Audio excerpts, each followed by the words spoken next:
This story is for women who laugh when they want to cry. Tonight you'll meet Irina. She's 36. She works at a sugar factory in a small Ukrainian village. And she cannot stop making jokes. Especially around men. Especially when she wants them to stay. You don't need to do anything. Just listen. Let her story carry you somewhere soft. The cat is waiting. Irina Shevchenko stands in the parking lot of the Fora supermarket with a bag of buckwheat in one hand and her phone's flashlight in the other, and she's just ruined another chance at love with a joke about erectile dysfunction. The power went out 17 minutes ago. Scheduled blackout. The generator kicked in for the freezers but not the lights, so the entire store glows blue-white from emergency fixtures. Mikola, sweet Mikola from the pharmacy, who's been flirting with her for 3 months, who finally asked her to coffee tomorrow, texted 5 minutes ago. Actually, I don't think this is a good idea. Sorry. Because tonight, when he mentioned he was nervous about their date, Irina had texted back. Don't worry, even if the power goes out, at least one thing will be up. Face with tears of joy. She'd added a winky face. A fucking winky face. He'd read it. Didn't respond for 10 minutes. Then, actually, I don't think this is a good idea. Now Irina stands in the parking lot, gravel and cigarette butts, and the distant sound of generators, trying to remember why she can't just be normal. Why every interaction with a man has to become a comedy routine. Why she always goes too far. Her car is parked under the one working streetlight. A 2008 Lanos. Champagne-colored. She sets down her bags. Stares at her phone. Considers texting Mikola an apology. Types, I'm sorry, I didn't mean. Deletes it. Types, that was inappropriate. I have a problem with. Deletes it. Types, please give me another chance. I promise I can be normal. Deletes it. Because she can't promise that. She's tried. God, she's tried. That's when she sees the cat. Gray. Sitting on the hood of her Lanos. Looking at her with eyes that catch the streetlight like coins. Great, Irina says in Ukrainian. Then in English, because sometimes speaking English makes the absurdity more bearable. A cat. Perfect timing. Here to witness another romantic failure. You want popcorn? I can get popcorn. This show deserves popcorn. The cat doesn't move. Irina approaches. The cat watches. Unblinking. Let me guess, Irina says. You're going to tell me I self-sabotage. That I use humor as a shield. That I push men away because I'm afraid of intimacy. Very profound. Very therapy. The cat tilts its head. Spoiler alert, I know all this already. Knew it with Andrei. Knew it with Serhiy. Knew it with Bohdan. Knew it with Mikola 5 minutes ago when I made a joke about his dick via text message. Because I'm a genius at relationships. The cat meows. Soft. Almost sympathetic. Irina sits on the curb. The cat jumps down. Settles beside her. You want the whole story? Irina asks. The complete history of Irina Shevchenko's romantic disasters? Fine. But fair warning, it's a long list. I've been fucking this up for 20 years. She pulls out a cigarette. Lights it. The flame illuminates her face for a moment. Tired. So tired. I'll tell you about all of them, she says. Every man I've driven away with jokes. Every relationship I've destroyed with my inability to shut up. Every moment I've chosen a punchline over connection. The cat settles more comfortably. Waiting. And Irina begins. Ukraine. Kiev Oblast. A village so small it doesn't appear on most maps. Population 1,200. Irina Shevchenko. 36 years old. Unmarried. Works at the sugar factory. Lives alone. And she desperately wants love. But she cannot, physically cannot, be serious around men she's attracted to. The moment she feels something real, something vulnerable, the jokes start. Compulsive. Uncontrollable. Like a tick. She's like Helga Pataki from that American cartoon, the girl who bullies the boy she loves, who cannot express affection without aggression, who hides tenderness behind cruelty. Except Irina's weapon isn't fists. It's punchlines. And it's destroyed every relationship she's ever attempted. 7 men in 20 years. 7 chances at love. 7 failures. Each one the same pattern: attraction, flirtation, connection, then the jokes. The relentless, inappropriate, too much jokes. Until the man retreats. Until he can't see her anymore through the wall of humor. Until he gives up. And Irina knows. She knows exactly what she's doing. Watches herself do it in real time. Cannot stop. Because underneath the jokes is terror. Pure, animal terror of being seen. Of being known. Of being loved and found wanting.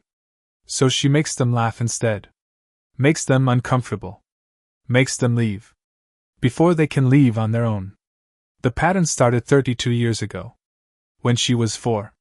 When her mother came home drunk and crying. When little Irina learned that making Mama laugh stopped the crying. Made Mama present. Made Mama love her. But Mama's dead now. 14 years dead. And Irina is still performing. Still making people laugh. Still choosing jokes over intimacy. Still alone. Tonight, with Mikola, was the breaking point. The 8th man. The 8th failure. And the cat is here to witness what happens when a woman finally stops running from herself. 3 p.m. The pharmacy. Irina needs aspirin. The blackouts give her headaches. Mikola is behind the counter. 42. Widower. Wife died 3 years ago. Cancer. He has kind eyes and gentle hands, and he's been looking at Irina with interest for 3 months. Aspirin? He asks. Please. The strong ones. The ones that make you forget you live in Ukraine during wartime. He smiles. Small. Sad. Those don't exist. Then I'll take a double dose of the regular ones and pretend. He packages the pills. Their fingers touch as he hands her the bag. Brief. Electric. Irina, he says. Voice careful. Would you like to have coffee? Tomorrow afternoon? After your shift? Her heart stops. Actually stops. This is it. A real invitation. From a good man. A man who looks at her like she matters. Say yes. Just say yes normally. Coffee, she says. Too loud. Yes. I love coffee. Even though it's basically just bean water that we've collectively agreed to be addicted to. Very rational. We're all very sane. Mikola blinks. Sorry, Irina says. Yes. Coffee. Tomorrow. What time? 4? 4 is perfect. 4 is when the power comes back on. Usually. Unless it doesn't. In which case we can sit in the dark and pretend we're having a romantic dinner, except it's coffee and it's 4 p.m., and there's nothing romantic about scheduled blackouts, but hey, at least we're trying, right? Mikola's smile is uncertain now. Right. I'll be there, Irina says. At the cafe. 4 p.m. I'll be the one making inappropriate jokes about the energy crisis. Looking forward to it, Mikola says. But his voice is quieter. Less certain. Irina leaves. Walks to her car. Sits. Grips the steering wheel. Why? She whispers. Why can't you just be normal? He asked you to coffee? A simple yes would have worked. But no. You had to. Her phone buzzes. Text from her coworker Svetlana. Heard Mikola asked you out. Finally! Don't fuck it up. Irina types back. Too late. Already made 3 weird jokes. But it's fine. I'll just make 17 more tomorrow and really seal the deal. She doesn't send it. Deletes it. Types. I'll try my best. Sends that instead. Even her texts are performances. That evening, Mikola texts. Hey. Just wanted to say I'm looking forward to tomorrow. A little nervous though. Haven't done this in a while. And Irina, sitting in her apartment, eating buckwheat alone, wanting desperately to say something real, something vulnerable, something like, "Me too, I'm nervous too, I really like you," types instead. "Don't worry, even if the power goes out, at least one thing will be up." Sends it before she can stop herself. Watches the message deliver. Watches him read it. Watches him not respond. 5 minutes. 10 minutes. 15 minutes. Then, "Actually, I don't think this is a good idea. Sorry." And Irina sits in her dark apartment and wants to scream. Wants to throw her phone. Wants to go back in time and slap herself. Wants to be anyone other than who she is. Instead, she goes to Fora. Buys buckwheat. Stands in the parking lot. And meets the cat. The cat listens. Irina smokes. The parking lot is empty now. "Mikola is number 8. She says. 8 men. 20 years. Want to hear about the others? Because they're all the same story. Different names. Same ending." The cat settles against her leg. Warm. "Number 1 was Andrei. I was 16. He was 17. First love. You know how that is. All-consuming. Terrifying. Beautiful." She takes a drag. Exhales slowly. "He was quiet. Serious. Wanted to be an engineer. We'd sit by the river and he'd talk about building bridges. Connecting things. Making the world work better. And I'd listen. Actually listen. Because when he talked, I felt calm." The cat's tail swishes.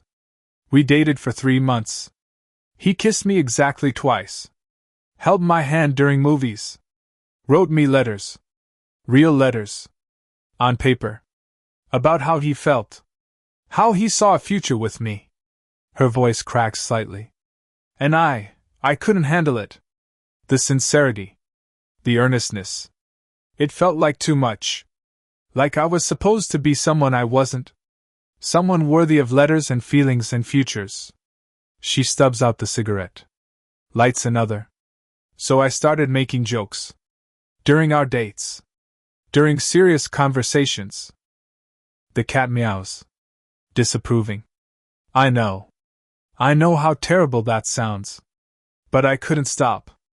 Every time he tried to be vulnerable, I'd deflect with humor. Every time he said something sweet, I'd undercut it with sarcasm. I was like a machine. Programmed to destroy tenderness.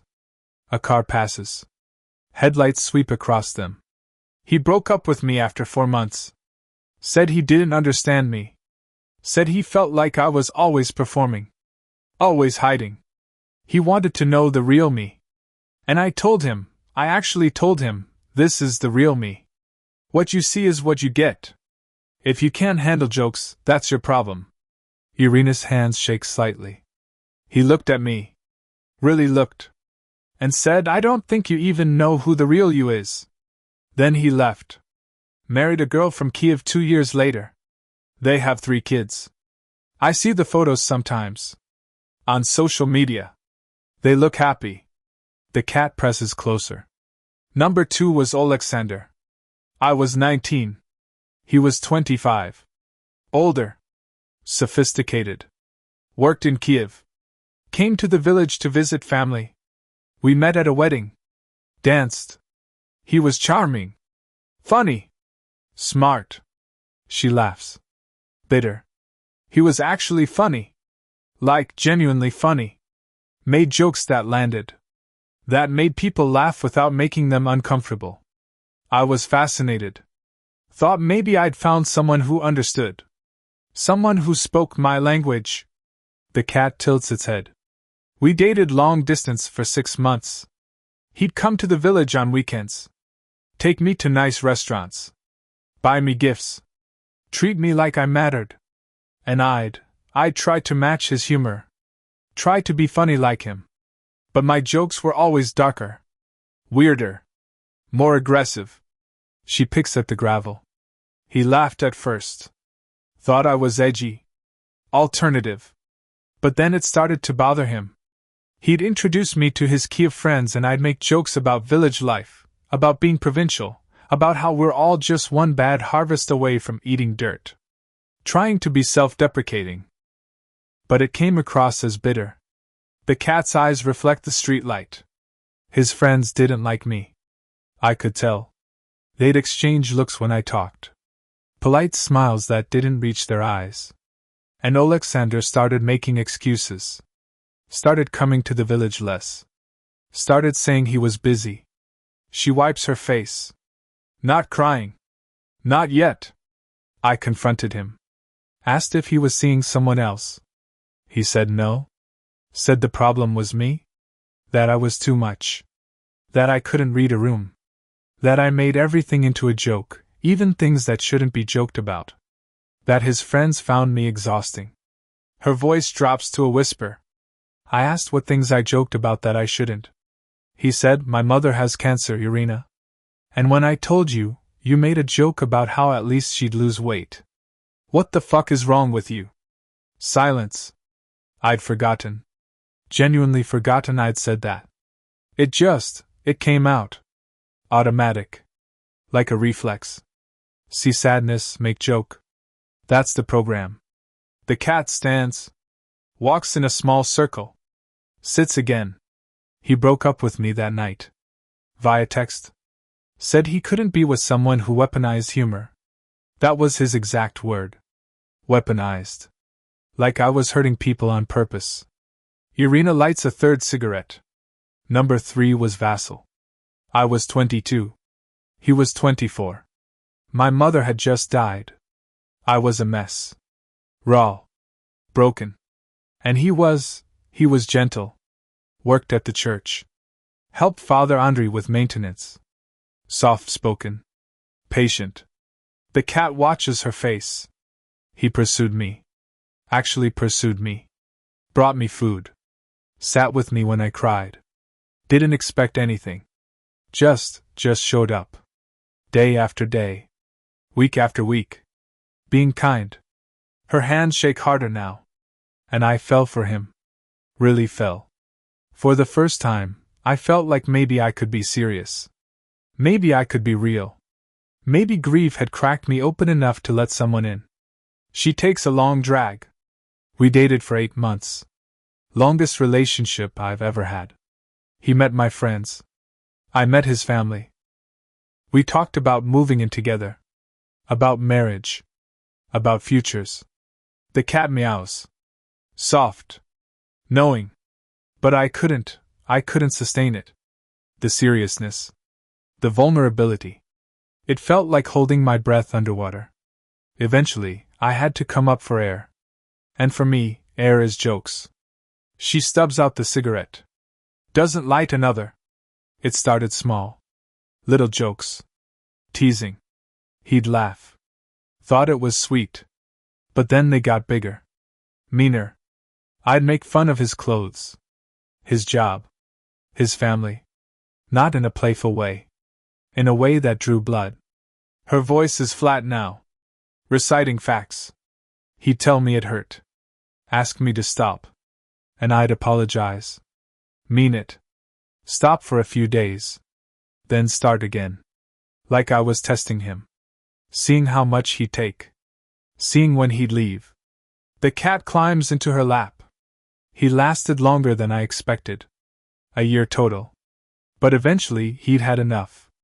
Told me he loved me but couldn't be with someone who made him feel small. Who used humor to avoid intimacy. Who couldn't just be present without performing. Tears now. Finally.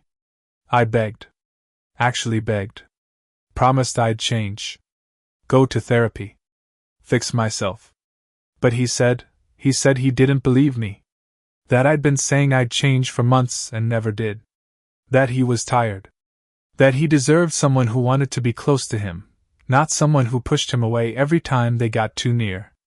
She holds the cat. Tight. That one broke me. Because he was right. About all of it. And I knew it. And I still couldn't stop. The cat purrs. Steady. Like a heartbeat. Number 4 was Dimitro. I was 25. He was 30. Divorced. Had a kid. I thought maybe an older man would understand. Would be patient. Would see past the jokes. She laughs. Hollow. He lasted 3 dates. 3.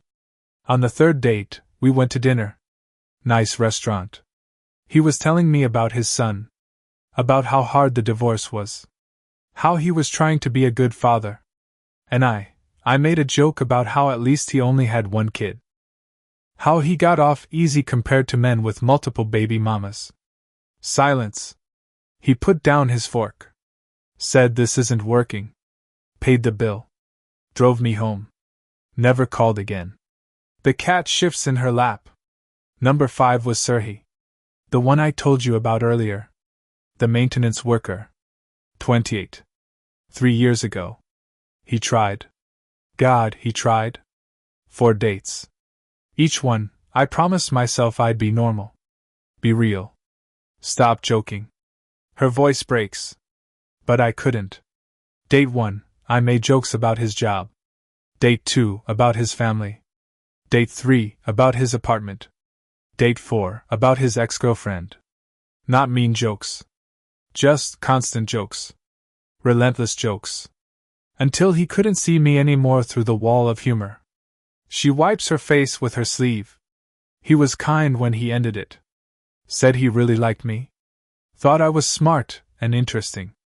But that he felt like he was dating a comedian, not a person. That he never knew what I actually thought or felt. That every time he tried to have a real conversation, I'd deflect with a punchline. The cat looks up at her. Gold eyes. Steady. And the worst part? He said, Irina, I don't think you even like me. I think you're just going through the motions. Performing a relationship instead of having one. And I wanted to scream. Wanted to tell him I did like him. Really liked him. But the words wouldn't come. Just more jokes. More deflection. More proof that he was right. She strokes the cat's head. Number 6 was Bodan. 2 years ago. I was 34. He was 36. Never married. Worked in IT. Could work remotely from anywhere. Chose to live here. In the village. I thought that meant he was different. That he valued simple things. Connection. Authenticity. The cat's tail swishes. He asked me out after church. We had coffee. Walked by the river. It was nice. Easy. He laughed at my jokes. Not politely. Really laughed. I thought maybe I'd finally found someone who got me. Her voice hardens. We dated for 2 months. And the whole time, I was performing. Every date, every conversation, every text message, I was on. Making jokes. Being entertaining. Exhausting myself trying to be interesting enough to keep him. She looks at the stars. Pinpricks in black. He started pulling back. Taking longer to respond to texts. Making excuses about being busy. And I panicked. Started making more jokes. Bigger jokes. Trying harder. Making it worse. The cat meows. Understanding. He broke up with me via text. Said he needed someone more serious. Someone who could have deep conversations. Someone who wasn't always on. He said it felt like dating a performance artist. That he never knew what I actually thought about anything important. She closes her eyes. I asked what he meant. He said, I told you my father died last year. And you made a joke about inheritance. I told you I was depressed. You made a joke about antidepressants.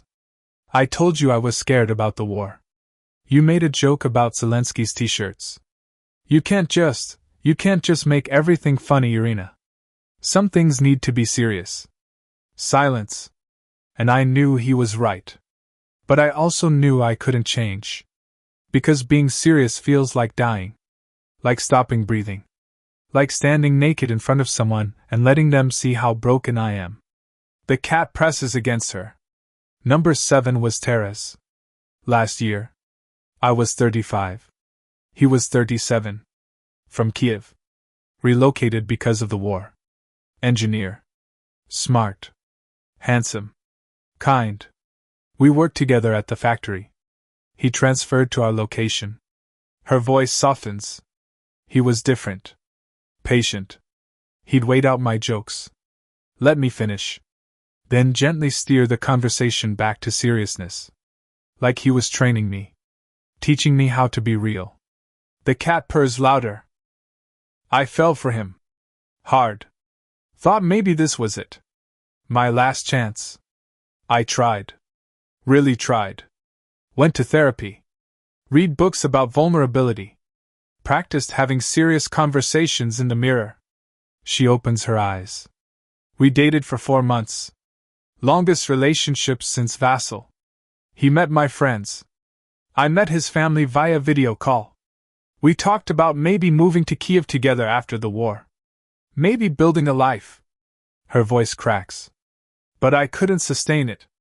The vulnerability. The seriousness. It felt like wearing someone else's skin. Eventually, the jokes came back. Slowly at first. Then all at once. The cat watches her face. He confronted me. Said he noticed I was reverting. Asked if I was okay. If I needed help. And I made a joke. About how I was fine. Better than fine. Excellent even. Thriving in my dysfunction. Tears streaming now. He said, Irina, I love you. But I can't fix you. And I can't be with someone who won't try to fix themselves. I told him I was trying. He said, no. You're performing trying. There's a difference. She sobs. Quiet. Broken. He left. Moved back to Kiev 2 months ago. Sent me a message last week. Said he's dating someone. Someone serious. Someone who can be present. Someone who isn't me. The cat climbs up her chest. Places both paws over her heart. And now Mikola. Number 8. The pharmacist. The widower. The kind man with sad eyes who just wanted to have coffee. And I made a dick joke via text message before we even had our first date. Her voice is barely audible now. I can't do this anymore. She whispers. I can't keep destroying every chance at love with jokes. I can't keep choosing humor over happiness. I can't keep being this person. The cat meows. Loud. Insistent. But I don't know how to stop. Irina cries. It's all I know. It's all I've ever known. Make them laugh. Keep them at a distance. Don't let them see how scared you are. Don't let them know how much you need them. Don't let them hurt you. The cat presses its forehead against hers. And Irina hears it. Not the cat's voice. Her own. The one buried under 32 years of punchlines. They can't hurt you worse than you're hurting yourself. My mother, Irina says. Voice hoarse from crying. That's where it starts. That's where it always starts. The cat settles back in her lap. Listening. Her name was Katerina. Everyone called her Katya. She drank vodka every day. From as long as I can remember. She stares at the dark sky. My father left when I was 4. Just left. Couldn't handle it anymore. The drinking. The chaos. He tried. I think he tried. But eventually he gave up. Chose himself. I don't blame him. The cat's warmth is steady. Grounding. So it was just us. Me and Mama. In our apartment. She'd work at the factory, same factory I work at now, same job, and come home. Start drinking. Every night. Same routine. Her voice is flat. Mechanical. And I learned early, so early, that I could control it. A little. If I made her laugh, she'd drink slower. Stay present longer. Talk to me instead of staring at walls. So I became funny. Learned jokes from TV. From school. From anywhere. Performed them for her. The cat purrs. Good nights, she'd laugh. Hug me. Tell me I was special. That I'd be famous someday. That everyone would love me because I was so funny. Bad nights, nothing worked. She'd drink until she passed out. And I'd cover her with a blanket. Turn off the lights. Go to bed.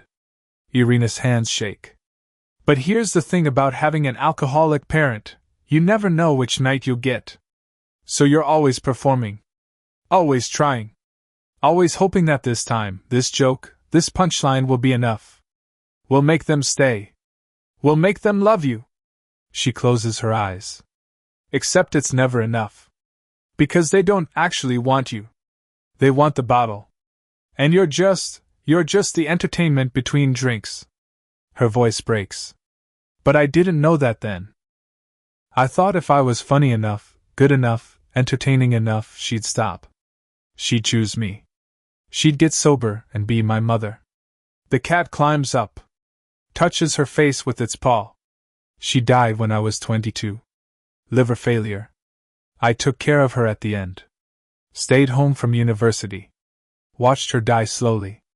Painfully. And you know what her last words to me were? Silence. You're so funny, Irinka. Don't ever stop being funny. Promise me. Tears falling. So I promised. And I've kept that promise for 14 years. Stayed funny. Stayed entertaining. Stayed alone. She opens her eyes. Because here's what I learned from Mama. Love is conditional. Love is performance. Love is making someone laugh so they don't leave. And if you stop performing, they leave anyway. So why stop? The cat meows. Sharp. Disagreeing. I know. Irina whispers. I know that's not real love. I know healthy relationships don't work that way. I know all the things therapists say. But knowing doesn't change the programming. Knowing doesn't make me capable of being vulnerable without terror. She holds the cat closer. Every man I've dated, I've treated like my mother. Performed for them. Tried to earn their love with humor. Tested them. Pushed them away. Waited for them to leave so I could confirm what I already knew, that I'm not enough. That without the jokes, I'm nothing. The cat purrs. Steady. Contradicting. And they all left. Everyone. Because you can't build intimacy on performance. You can't love someone you can't see. And I've never let anyone see me. The real me. The scared, broken, desperate for love me. She strokes the cat's head. That's why Mikola texted back. Why they all left. Not because I'm too much. Because I'm not enough. Because I won't let them close enough to find out if I could be. The cat looks at her. Gold eyes. Knowing. And I don't know how to change. Irina whispers. I don't know how to be the version of myself that can accept love. That can be serious. That can say I like you without following it with a punchline. That can be hurt without weaponizing it. That can need someone without making it into a joke. The cat meows. You think I can learn? Irina says. You think it's not too late? The cat blinks. Slow. Deliberate. I'm 36 years old. 8 failed relationships. A dead mother who taught me all the wrong lessons. A village that's tired of my shit. A war happening around us. Power going out every night. And I just made a dick joke to the last decent single man in a 50-kilometer radius. The cat doesn't move. But you're still here, Irina says. You're still listening. You haven't left. The cat purrs. Okay, Irina whispers. Okay. I'll try. I'll try to figure out who I am without the jokes. I'll try to be the version of myself that can let someone in. I'll try to believe I'm worth loving even when I'm not funny. She sits very still. But I need help. I can't do this alone. I've tried. 8 times. I keep failing. The cat climbs down. Walks a few steps. Stops. Looks back. As if to say, then stop trying alone. Ask for help. Real help. Irina sits with the cat for a long time. The parking lot is silent. The stars wheel overhead. Finally, she picks up her phone. Opens the message thread with Mikola. Types, I'm sorry. Deletes it. Types, that joke was inappropriate, and I understand why you don't want to have coffee with me. Deletes it. Types. Mikola, I'm sorry. That joke was completely inappropriate, and I understand why you changed your mind. The truth is, I have a problem. I make jokes when I'm nervous or scared or feeling something real. Especially around men I actually like. It's a defense mechanism from childhood, and I've ruined every relationship I've ever had because of it. I'm not asking for another chance. I just want you to know that you didn't do anything wrong. I did. And I'm getting help. Really getting help this time. Because I can't keep living like this. I can't keep pushing away everyone who might care about me. I'm tired. I'm so tired. Anyway. I'm sorry. You deserve better. You deserve someone who can be real with you. I hope you find her. She reads it 3 times. Deletes it. Types. I'm sorry. You're right. Not a good idea. Take care. Almost sends it. Deletes it. Types. I'm sorry. That was inappropriate. The truth is I really like you, and when I'm nervous I make terrible jokes. It's a problem I'm working on. If you're willing to give me another chance, I promise to try to be normal. If not, I understand. Either way, I'm sorry. She stares at it. Her finger hovers over send. The cat meows. Encouraging. She sends it. Watches the message deliver. Watches it say, read. Watches the typing indicator appear. Disappear. Appear again. Her heart pounds. Then, okay. Just that. One word. Irina stares. Types, okay? Mikola, one chance. Tomorrow. 4 p.m. But Irina, I need you to be real with me. I don't need you to be funny. I don't need you to entertain me. I just need you to be honest. Can you do that? Irina's hands shake. Types, I can try. Mikola, that's all I'm asking. See you tomorrow. Irina sits, phone in hand. Disbelieving. The cat climbs back into her lap. He said yes. She whispers. He actually said yes. The cat purrs. This is my last chance. Irina says. I can't fuck this up. I can't make jokes. I have to be normal. Be real. Be serious. The cat looks at her. How? Irina asks. How do I do that? How do I sit across from him tomorrow and not make jokes? How do I be vulnerable without armor? How do I let him see me? The cat meows. As if to say, one moment at a time. One truth at a time. One breath at a time. Okay. Irina whispers. Okay. I'll try. She sits with the cat until midnight. Until the power comes back on.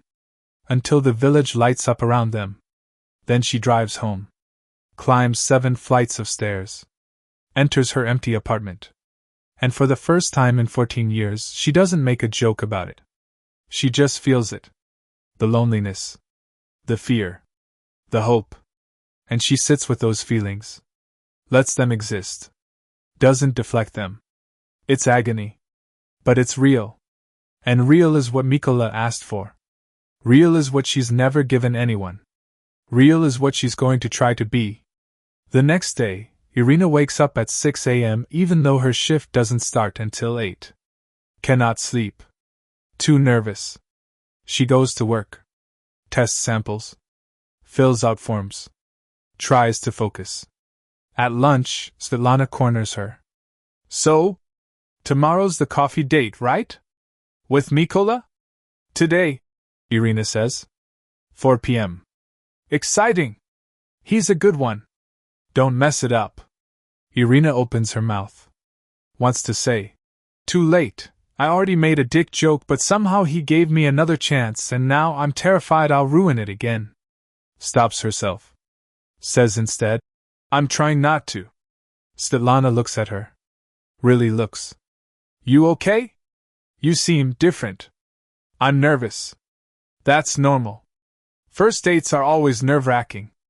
No, I mean... Irina stops. Tries again. I really like him. And I don't want to mess it up. But I'm scared I will. Because I always do. Svetlana's expression softens. Irina. Just be yourself. If he likes you, he likes you. If he doesn't, he doesn't. You can't control that. But what if myself isn't enough? The question hangs between them. Svetlana touches her arm. Then he's not the right person. But you won't know unless you try. Irina nods. Doesn't trust herself to speak.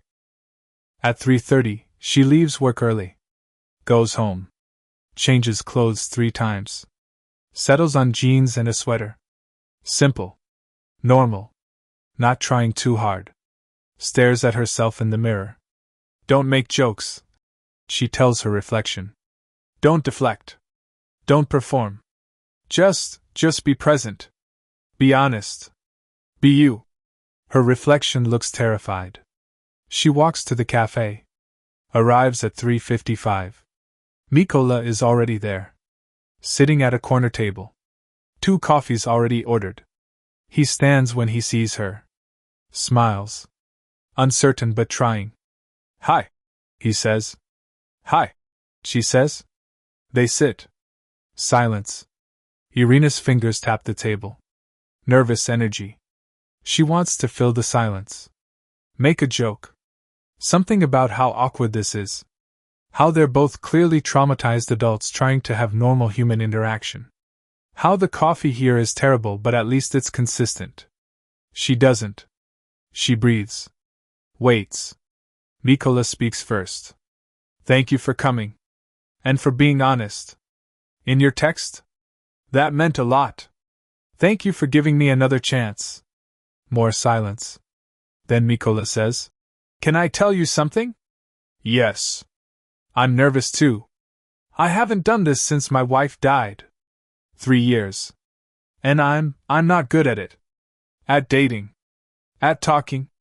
At knowing what to say. Irina looks at him. Really looks.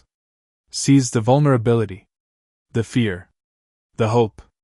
Me neither, she says. Voice quiet. I'm terrible at it. I always have been. I make jokes when I'm nervous. Inappropriate jokes. Jokes that push people away. Because I'm scared. Scared of what? She takes a breath. Of being seen. Of being known. Of someone finding out I'm not as fun or interesting as I pretend to be. Of being left. Mykola nods. My wife knew me. Really knew me. All of me. The good and bad. And she stayed. And when she died, I thought I'd never find that again. Never let someone in like that again.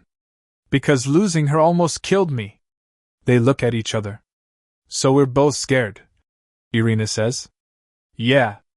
And both bad at this. Yeah. A small smile. Shared. Maybe that's okay, Irina says. Maybe we can be bad at it together. Maybe. They drink their coffee. Talk. Really talk. About work. About the war. About blackouts and fear and trying to live normal lives in abnormal times. And Irina doesn't make jokes. Well, she makes one. About the coffee. Can't help herself. But it's gentle. Not aggressive. And Mykola laughs. Real laugh. There she is, he says. The funny Irina. I was wondering when she'd show up. I'm trying not to let her take over. Don't try too hard. I like that you're funny. I just also want to know the rest of you. And something in Irina's chest cracks open. The rest of me is scared, she says. And lonely. And desperate for connection but terrified of it. And damaged from a childhood I'm still trying to understand. And probably need years of therapy. And human, Mykola interrupts gently. The rest of you is human. Like all of us. They sit for 2 hours. Until the cafe closes. Until the owner starts cleaning tables around them. Outside, in the street, Mykola says, Can I see you again? Yes. When? Whenever you want. He smiles. Tomorrow? Tomorrow. Irina agrees. He walks her to her car. They stand by the driver's door. Awkward. Not sure how to end this. Mikola leans in. Kisses her cheek. Soft. Brief. Thank you, he says. For being real with me. Thank you for asking me to be. He walks away. Irina gets in her car. Sits. And cries. Not sad tears. Relief tears. Hope tears. She did it. She got through a date without destroying it. Without making him run. Without choosing jokes over connection. She was real. And he stayed. They date for 3 months before Irina tells him about her mother. They're in his apartment. Cooking dinner together. Simple evening. Normal evening. And Mikola asks, "Tell me about your childhood. You never talk about it." Irina's first instinct is to deflect. Make a joke. Something about how her childhood was sponsored by vodka and poor decisions. She doesn't. She takes a breath. "My mother was an alcoholic," she says. Voice steady. Clear. "She drank every day. From when I was little. I don't remember a time she didn't drink." Mikola stops chopping vegetables. Listens. "My father left when I was 4. Couldn't handle it. So it was just us. Me and her. And I learned that if I made her laugh, she'd stay present longer. Drink slower. So I became funny. It was survival." She sits at the table. Mikola sits across from her. "I spent my whole childhood performing for her. Trying to earn her attention. Her love. Her sobriety. And it never worked. She died when I was 22. Liver failure. Last thing she said to me was, 'Don't stop being funny.' So I didn't. I kept that promise for 14 years. Mikola reaches across the table. Takes her hand. "And it ruined every relationship I ever tried to have." Irina continues. "Because I learned that love is conditional. That you have to perform to keep people. That being vulnerable means being left. So I never let anyone in. Never let anyone see me. Just made jokes until they gave up. But you're letting me in now," Mikola says softly. "I'm trying. It's terrifying. Every time I'm real with you, I wait for you to leave. Every time I tell you something true, I brace for rejection. Every time we have a serious conversation, part of me wants to make a joke and destroy it before you can. But you don't. Not always. Sometimes I do. Sometimes I can't help it. But I'm trying." Mikola squeezes her hand. "I'm not going anywhere, Irina. I see you. The real you. The scared, funny, brave, damaged, trying you. And I'm staying." She cries. He holds her. Dinner burns on the stove. They don't care. Later, lying in bed, Irina says, "I'm in therapy now. Real therapy. Via video call. Twice a week. Working through childhood stuff. Learning how to be vulnerable without terror." "How's it going?" "Hard. Really hard.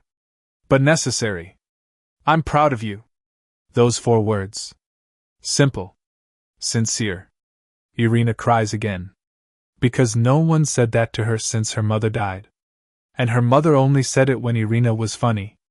Mikola says it when she's real. They date for a year. Then move in together. Slowly. Carefully. Learning each other. Building trust. Irina still makes jokes. But less. And differently. She can tell the difference now between humor that connects and humor that deflects. Between being funny and being defended. She still fucks up sometimes. Still reverts to old patterns during stress. Still pushes Mikola away when she's scared. But she apologizes now. Talks about it. Works through it. And he stays. One night, 2 years after their first coffee date, they're walking home from church. Power's out. Stars overhead. Generators humming. Mikola says, "I love you." Irina stops walking. Heart pounding. Every instinct says, make a joke. Deflect. Protect yourself. She doesn't. She looks at him. Really looks. Says, I love you too. And that terrifies me. Because everyone I've ever loved has left. Or died. Or given up. And I'm scared you will too. I won't. You can't promise that. No. Mikola agrees. I can't. Life is uncertain. War. Blackouts. Everything. But I can promise I'll try. Every day. To stay. To see you. To love you. That's all any of us can promise. Irina nods. Crying. Is that enough? Mikola asks. My trying? Yes. Irina whispers. Yes. It's enough. They stand in the dark street, holding each other, while the village sleeps around them, while the war continues, while the power stays out. And for the first time in 36 years, Irina feels safe. Not because everything's perfect, but because she's real. And she's loved anyway. Irina will marry Mikola. 3 years from now. Small ceremony. Just family and close friends. She'll cry during the vows. Real tears. Not performed tears. And she'll mean every word. They'll have problems. Of course they'll have problems. She'll revert to old patterns during the war's worst moments. Make jokes to cope. Push him away when she's scared. But she'll recognize it now. Apologize. Work through it. They won't have children. She doesn't want them. Scared of repeating her mother's mistakes. Mikola understands. They'll adopt a dog instead. Then a cat. Gray cat. Reminds Irina of someone. She'll continue therapy for 5 years. Then stop. Then start again during a particularly hard winter. Learn that healing isn't linear. That's okay. She'll write about her mother eventually. For herself. Not for publication. Just to understand. To forgive. To let go. And one day, maybe 10 years from now, a young woman will come to the pharmacy. Making inappropriate jokes. Deflecting with humor. Pushing away connection. And Irina will recognize herself. Will pull the woman aside. Say gently, I used to be like you. I know what you're doing. I know why. And I want you to know, you can stop. You can learn to be real. It's hard. It's terrifying. But it's possible. And you deserve love. Real love. Not performed love. The woman will cry. Thank her. Maybe change. Maybe not. But Irina will have planted a seed. The way the cat planted one in her. But that's all years away. Tonight, 1 month after the first coffee date, 2 weeks into whatever this thing with Mikola is becoming, Irina stands in the same Fora parking lot. She's buying groceries. Buckwheat. Of course, buckwheat. And she sees it. The gray cat. Sitting on her car hood. Same place. Same pose. She approaches. Sets down her bags. You came back, she says. The cat blinks. Slow. I did it, Irina says. I told him the truth. About my mother. About the jokes. About being scared. And he stayed. The cat purrs. I'm still terrified. Every day. That I'll fuck it up. That I'll revert. That he'll see too much of the broken parts and leave. The cat jumps down. Rubs against her legs. But I'm trying. Really trying. To be real. To be vulnerable. To let him see me. She crouches down. Strokes the cat's head. Thank you, she whispers. For that night. For listening. For not leaving when I was a mess. For showing me I could be honest without dying. The cat meows. Soft. Like you're welcome. I'm not fixed, Irina says. I'm not cured. I still make too many jokes. Still deflect sometimes. Still struggle to be serious. But I'm better. Better than I was. The cat presses against her hand. And I'm loved. Really loved. By someone who sees me. All of me. The funny parts and the broken parts. And he stays. The cat pulls back. Looks at her with those gold eyes. I know, Irina says. I know it's just the beginning. I know there's more work to do. More therapy. More learning. More failing and trying again.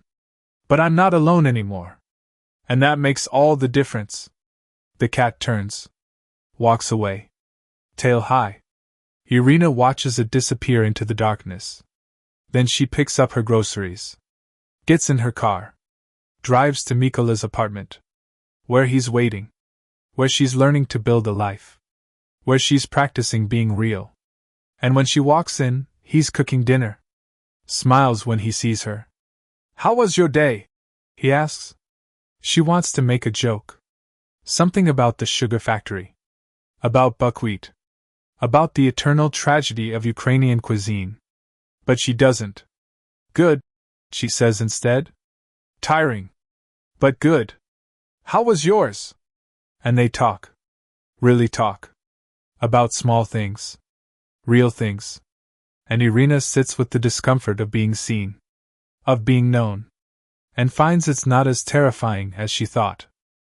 Not when the person seeing you chooses to stay. Not when love is offered freely. Not earned. Not performed for. Just given. Just real. Just enough. If you're still awake, thank you for listening to Irina's story. Subscribe for more tales from the cat. Stories about women learning to be real. One painful, honest moment at a time. Sleep well. You deserve rest.